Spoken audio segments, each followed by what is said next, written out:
감사합니다. 우리 오늘 함께 보실 말씀은 시편 147편 말씀입니다.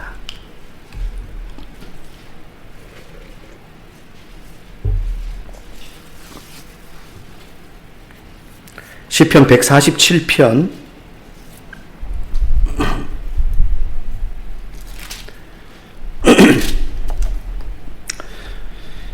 우리 1절부터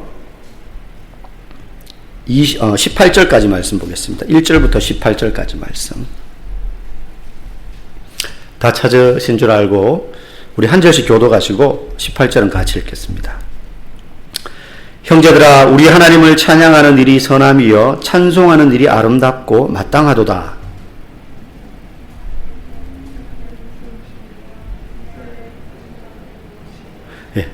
시편 147편.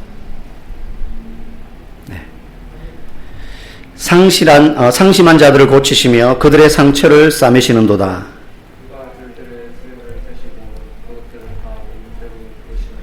우리 주는 위대하시며 능력이 많으시며 그의 지혜가 무궁하시도다.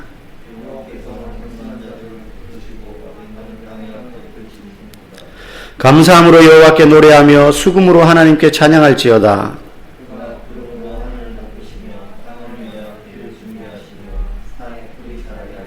들짐승과 우는 까마귀 새끼에게 먹을 것을 주시는도다.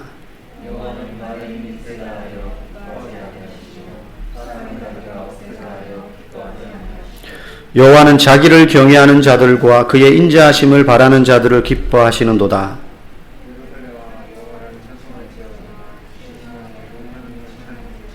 그가 네 문빗장을 견고히 하시고 네 가운데 있는 너의 자녀들에게 복을 주셨으며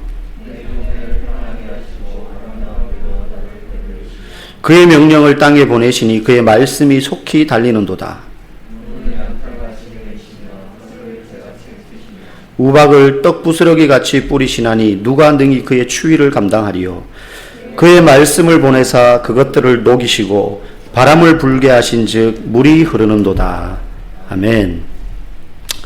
함께 나눌 말씀의 제목은 그의 말씀을 보내사입니다. 그의 말씀을 보내사. 우리 마지막 18절에 있는 구절이죠. 여러분, 대중가요 중에 여러분 잘 모르실 텐데 오래된 연인이라는 노래에 이런 가사가 있습니다. 이게 실제 부르면 더 흥이 나는데 제가 여기서 부를 수는 없고 가사를 읽어드리겠습니다. 반바지 입고 슬리퍼 신고 그녀를 만나러 할 일도 없고 심심하면은 그녀를 만나네. 나는 가네 그냥 가네. 밥 먹고 나면 할 일이 없어 커피를 마시고 할 얘기 없어 몇 시간 동안 말하다 보면 싸움 나네. 예전에 설레였던 아름다운 나의 여인 제발 돌아와 주오. 예전에 청순했던 아름다운 나의 여인 그 모습 어딜 갔나. 제발 돌아와 주오. 이런 가사입니다. 옆에 있는 분 가르치시면 안 되죠. 이게 남자 밴드가 부른 거라서 이런 가사고 만약에 여자 가수가 불렀으면 여기서 남자로 바뀌었을지 모르겠어요. 이 노래 듣고 저의 옛날 모습이 생각났습니다. 저는 이제 아내랑 7년 정도 연애를 했는데 한 번은 아내랑 이제 데이트를 하기로 했습니다. 시내 중심가, 가장 번화가, 사람들이 많이 이렇게 왕래하는 젊은이들이 많이 모이는 시내 중심가에서 만나기로 했는데 제가 그날 복장이 어땠느냐. 딱 이 노래 가사대로. 반바지는 아니지만 긴 추리링에, 바지가 추리링에 맨발에 슬리퍼를 신고 슬리퍼 신고 나갔다고 가사가 되어 있는데 바지가 그냥 위에 면 티셔츠 하나 딸랑 입고 바지 색깔이 다른 색깔은 1도 들어가지 않은 완전 오리지널 100% 오렌지색. 상상이 가십니까? 오렌지색 긴 추리링에 면티에 맨발에 슬리퍼를 신고 데이트를 합시고 가장 사람들이 붐비는 번화가 중심가에 아내를 만나러 나간 적이 있습니다. 그때 몰랐어요. 제가 조금 성격이 독특해서 그게 개성이라고 생각을 했던가 봐요. 나중에 결혼을 하고 나서 물었나요? 얘기를 하다가 그때 생각이 나서 이런저런 이야기 하다가 한 번도 그동안 연애하는 동안 기분 나쁜 내색을 하거나 그런 적 없었어요. 그 이야기를 하거나. 그런데 그때 물어보니까 그 당시 우리 아내 생각이 이 인간이 지금 제정신인가? 나를 지금 좋아하는 건가? 좀 심각하게 요즘 말로 현타가 왔다고 그렇게 말하는 걸 들었습니다. 여러분, 이런 말이 있습니다. 익숙함은 경멸을 불러일으킨다. 익숙함은 경멸을 불러일으킨다. 처음 연애할 때는 가슴 설레입니다. 행복합니다. 그 사람 생각만 해도 좋아서 만나러 나갈 때 화장하고 꾸미고 이쁘게 옷을 입고 나갑니다. 나가서 별 얘기 안 해도 그냥 같이 있기만 해도 좋아요. 아무것도 안 하는데 시간이 왜 그렇게 빨리 가는지 몰라요. 벌써 집에 데려다 줘야 될 시간이 되고요. 멀리 떨어져 있어도 바래다 주고 다시 1시간 넘게 차를 몰고 우리 집에 가더라도 한밤중이라도 만날 건수를 만들어서 만나기도 하고 뭐 그렇습니다. 그런데 시간이 흘러서 서로에게 익숙해지면요. 너무 소중한 사람인데도 그 익숙하다는 것이 긍정적인 의미임에도 불구하고 상대방을 소홀히 대하게 됩니다. 심지어는 상대방을 무시하게 되는 거죠. 그래서 경멸을 불러일으킨다는 거예요. 그런데요, 우리가 신앙생활을 할 때 성도로서 하나님 앞에서 그렇게 하나님을 대할 때가 있다는 거죠. 우리는 입으로 고백합니다. 주 예수보다 귀한 분은 없습니다. 찬양도 합니다. 그런데 우리가 정말로 평소에 막 찬양하며 은혜가 내 마음속에 임할 때, 말씀을 듣고 감동이 될 때, 그럴 때 그런 고백을 하지만 일상생활을 하는 가운데 내가 정말로 하나님을 그렇게 대하고 있는가? 내가 정말로 하나님을 특별한 분, 귀한 분, 가장 나에게 소중한 분으로 생각하며 살고 있는가? 되돌아볼 필요가 있습니다. 우리는 보통 하나님의 은혜 그러면 좀 뭔가 특별한 걸 생각합니다. 막 죽을 병에 걸렸는데 하나님이 은혜를 베풀어 주셔서 고쳐주셨어요.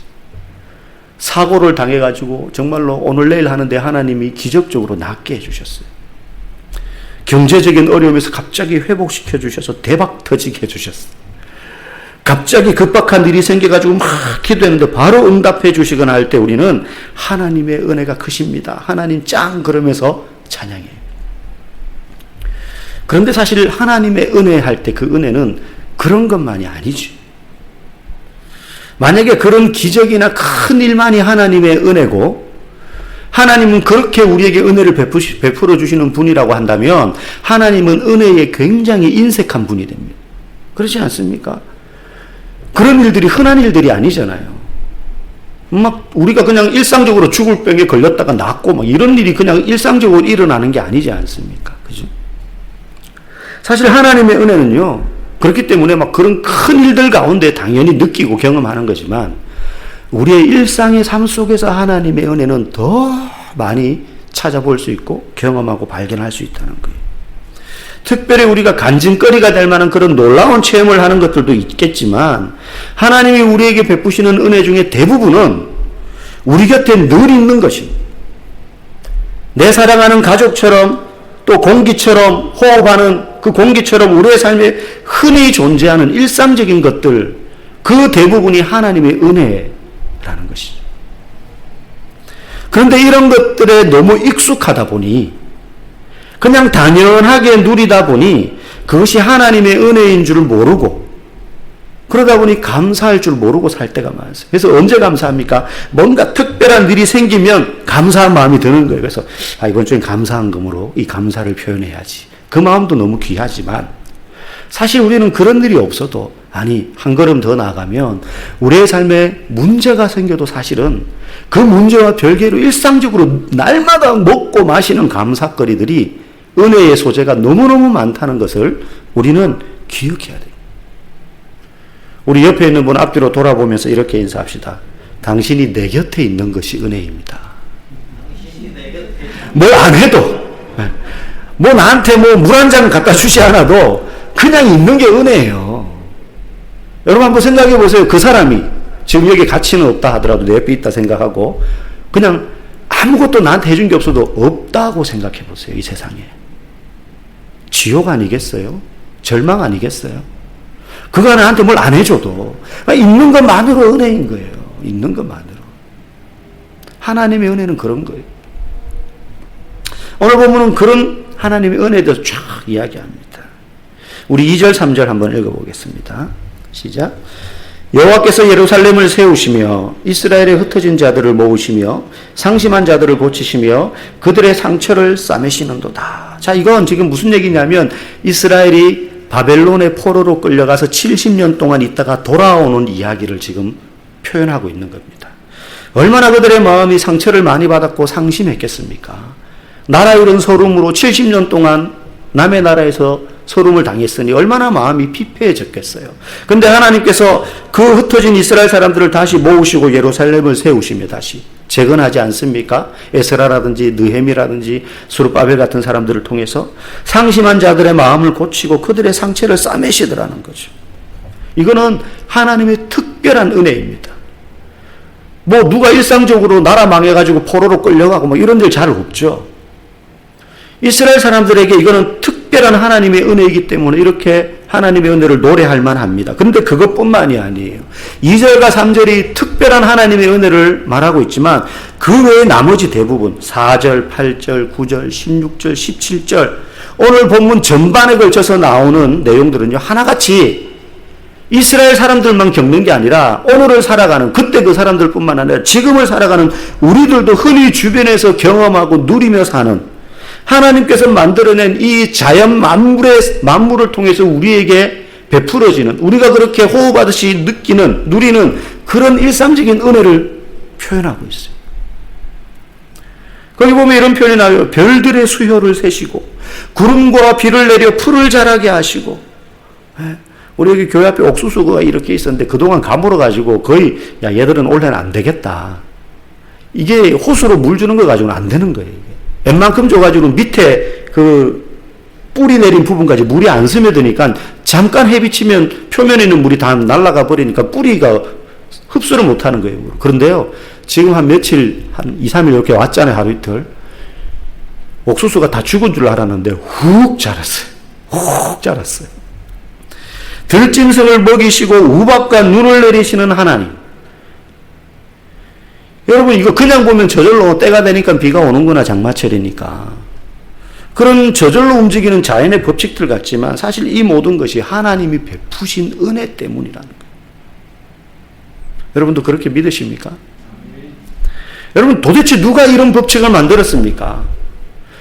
아무리 정교한 슈퍼컴퓨터라도 이런 복잡한 자연 법칙을 설계할 수 있겠어요? 여러분, 얼마 전에 여러분 이런 뉴스에 관심이 있으신지 모르겠지만 저는 되게 관심이 많아요.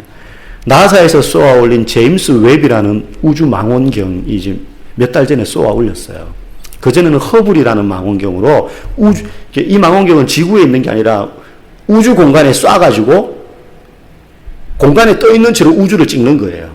그럼 걔가 찍는 사진을 지구로 전송하면 그걸 보고 그동안 발견 못했던 은하, 우리가 사는 이 은하계 말고 또 다른 은하 별 무리들을 막 찾는 건데, 이제 그게 오래돼서 더 수백 수천 배 성능이 좋은 망원경을 그동안 개발해서 쌓아 올렸어요. 몇 달 전에. 그 이름이 제임스 웹이에요. 여러분 나중에 한번 찾아보세요. 그저께 그 제임스 웹에서 촬영한 사진을 전송을 했어요. 칼라로 다시 탁 만들어가지고. 거기 보면 이렇게 별 무리들이 막 이렇게 탁 보여요. 생각보다 별이 안 많아요. 그런데요, 그게 별이 아니고 그 별처럼 보이는 하얀 점이 은하예요, 은하. 우리 지구가 속해 있는 태양계가 있잖아요. 이 태양계가 속해 있는 은하계와 같은 은하계들이에요. 그게 빡빡하게 있는 거예요. 근데 그 은하들이요, 0.5광년, 0.5광년짜리. 0.5광년이면 여러분 뭐 엄두가 안 나죠? 저도 이거 계산 뭐 숫자를 정확하게 기억은 못하는데 광년이란 말은 빛의 속도예요. 빛의 속도. 그러니까 0.5광년 하면 빛의 속도로 6개월을 가는 거죠. 1광년이면 1년 동안 간다는 거거든요. 근데 그것뿐만 아니라 이 제임스 웹이 찍은 은하계 사진들이요, 어마어마한데 하여튼 뭐 찾아보세요. 이게 뭐 말로 수치를 표현을 못해요. 어마어마하게 큰 은하, 우리가 속해 있는 은하와는 비교할 수 없는 크기의 은하들을 찍었어요. 근데 이런 은하가 우주 전체에 얼마나 퍼진지 아무도 몰라요. 아무도 몰라요.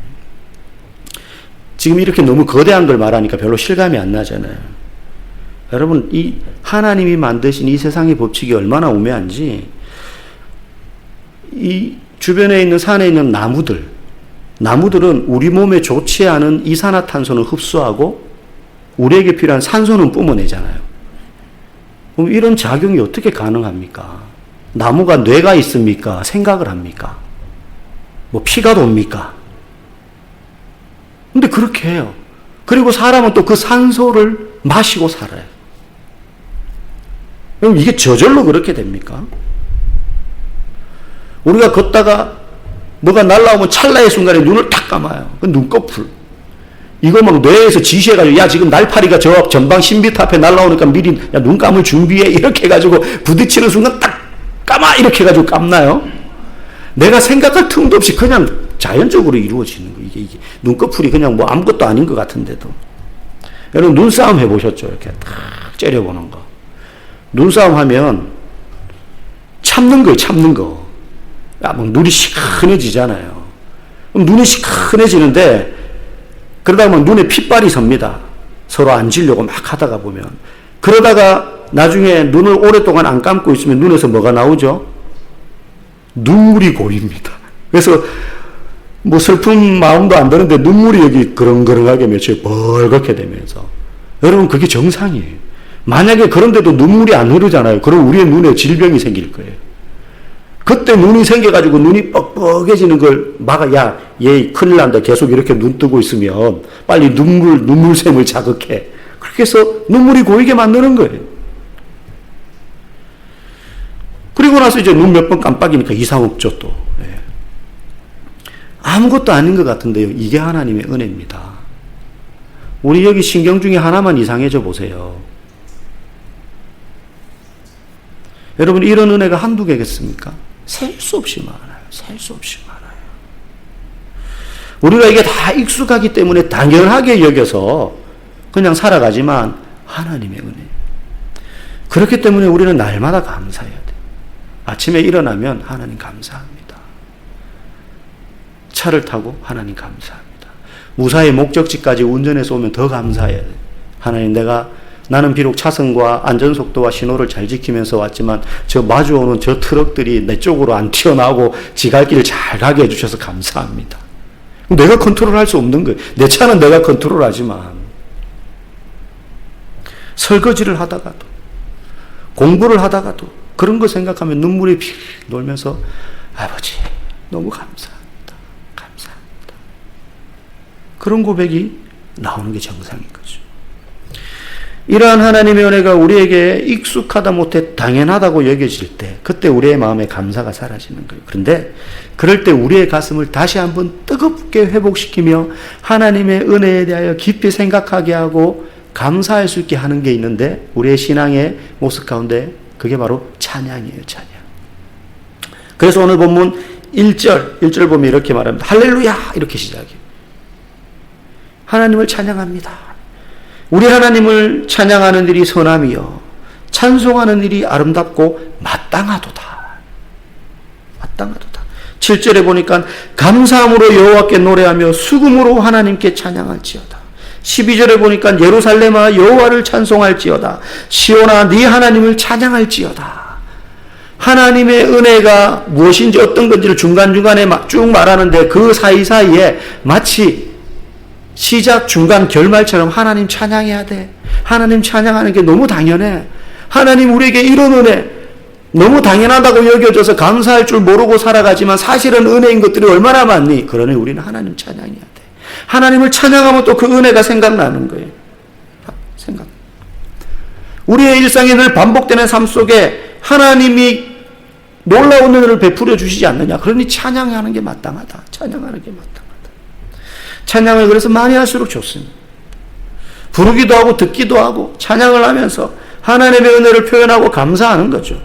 그러면 그 찬양할 때 막 그런 감동이 밀려오면서 마치 하나님과 내가 하나님 너무 감사해요. 아버지 나를 위해서 이렇게 맑은 공기를 주시고 호흡할 수 있게 해주시고 건강한 팔다리를 주셔서 내 힘으로 일할 수 있게 해주시고 시원한 냉수를 마셔서 갈증이 해소되는 그 기쁨과 쾌감을 맛보게 해주시고 아무것도 아는 것 없지만은 이 사람이 내 옆에 있음에 감사합니다.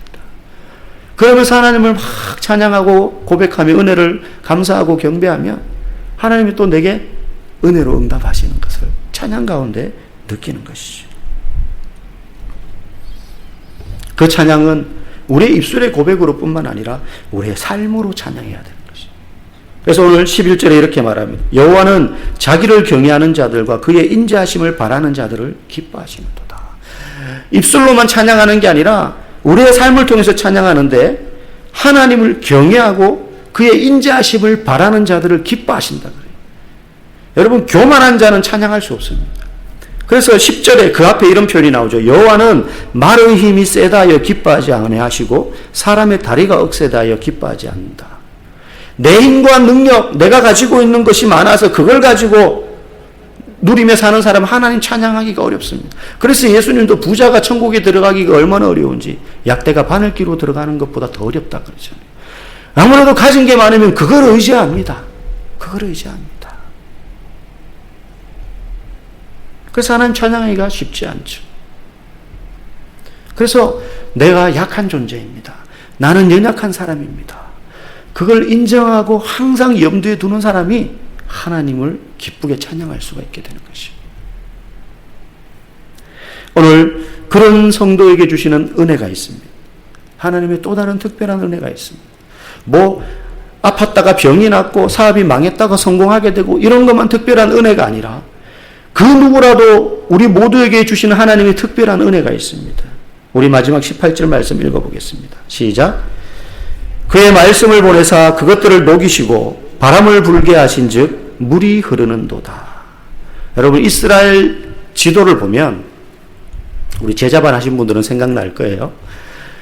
제일 꼭대기 북쪽에 산이 하나 있습니다. 헐몬산이라고 있습니다. 헐몬산. 우리로 말하면 백두산 같은데 이스라엘이 다 더운 날씨지만 그 헐몬산은 높아서요.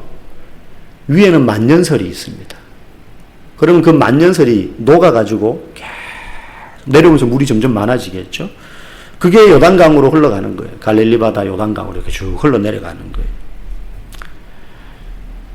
여러분, 얼음과 눈으로 덮여있는 그 헐몬산이 녹는 것처럼 우리의 심령이 녹아져야 하나님의 은혜가 우리 안에 흘러 돌게 되는 것인데 그걸 녹아지게 만드는 게 뭐냐? 오늘 본문에 보니까 그의 말씀을 보내사 그것들을 녹이시고 우리의 마음을 녹이는 것, 우리의 심령을 녹이는 것, 그게 하나님의 말씀이고 그런 하나님의 말씀으로 심령이 녹아진 사람이 나의 연약함을 알고 말씀 앞에 엎드려서 하나님의 일상적인 은혜를 감사 찬양할 수 있게 되는 줄 믿습니다. 예레미야서 23장 29절에 여호와의 말씀이니라 내 말이 불과 같지 아니하냐 바위를 쳐서 부스러뜨리는 방망이 같지 아니하냐 했어요. 하나님의 말씀이 우리의 교만과 완악함, 말의 힘을 의지하고 우리의 다리의 억셈을 의지하는 교만을 부스러뜨리는 도구입니다. 그때 그 사람의 마음은 녹아져서 하나님의 은혜가 내 안에 넘침을 발견하게 되는 거예요. 이미 누리고 있는데도 그게 은혜인 줄 모르고 당연하게 여기며 익숙하게 살다가 그게 하나님의 은혜라는 것을 말씀이 우리의 마음을 두드려서 녹일 때, 깨뜨릴 때 깨닫게 되는 거예요. 그때 하나님을 찬양하게 되고 감사하게 되는 것입니다. 사랑하는 성도 여러분, 저와 여러분이 날마다 그 하나님의 말씀으로 그 마음이 흐물흐물 녹아지기를 원합니다.